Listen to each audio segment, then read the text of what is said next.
Do you think we will ever build a system of human level or superhuman level intelligence? We've kind of defined what it takes to try to approach that, but do you think that's within our reach? The thing that we thought we could do, what Turing thought actually we could do by year 2000, right? Do you think we'll ever be able to do? Yeah. So I think there are two answers here. One answer is, in principle, can we do this at some time? And my answer is yes. The second answer is a pragmatic one. Do you think we will be able to do it in the next 20 years or whatever? And to that, my answer is no. So, and of course, that's a wild guess. Yeah, of I course. I I think that uh, Donald Rumsfeld is not a favorite person of mine, but one of his lines was very good, which is about known knowns, known unknowns, and unknown unknowns. So, in the business we are in, there are known unknowns and we have unknown unknowns. So, I think with respect to a lot of what's the case in vision and robotics, I feel like we have known unknowns. So I have a sense of where we need to go and what the problems that need to be solved are. I feel with respect to natural language, understanding, and high level cognition, it's not just known unknowns, but also unknown unknowns. So it is very difficult to put any kind of a time frame to that.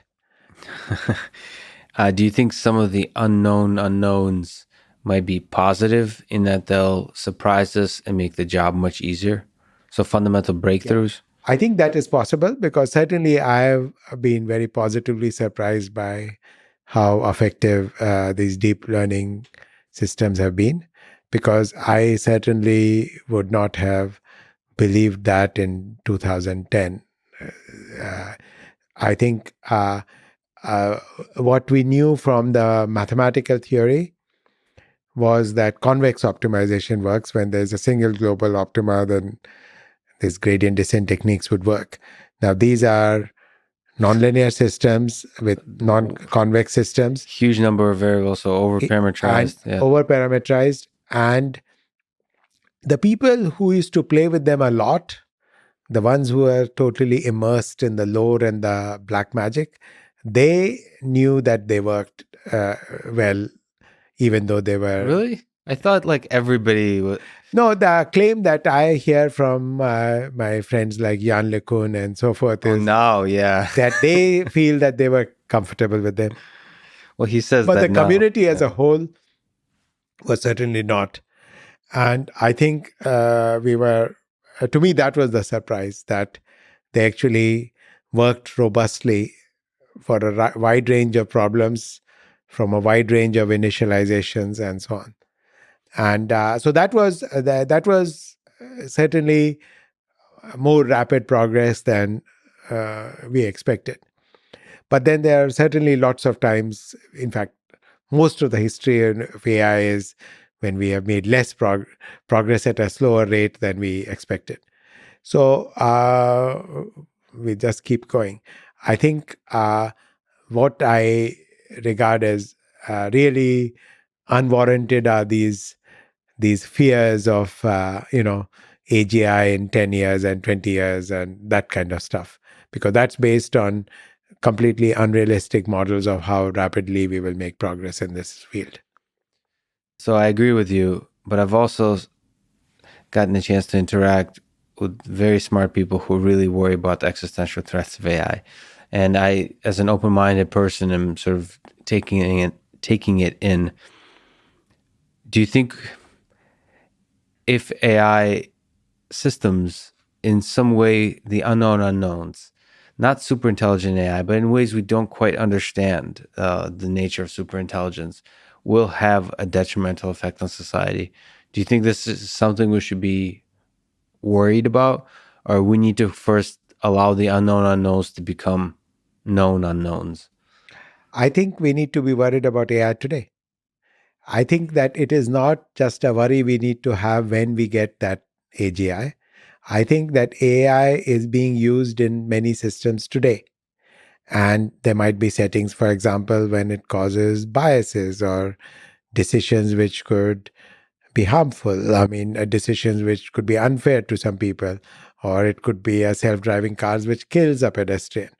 So AI systems are being deployed today, right? And they're being deployed in many different settings, maybe in medical diagnosis, maybe in a self-driving car, maybe in selecting applicants for an interview. Mm-hmm. So I would argue that when these systems make mistakes, there are consequences, and we are in a certain sense responsible for those consequences.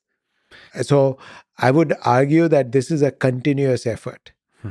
It is we and this is something that in a way is not so surprising. It's about all engineering and scientific progress, which great power comes great responsibility.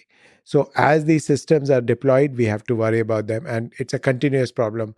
I don't think of it as something which will suddenly happen on some day in 2079 for which I need to design some clever trick. I'm saying that these problems exist today, Yeah.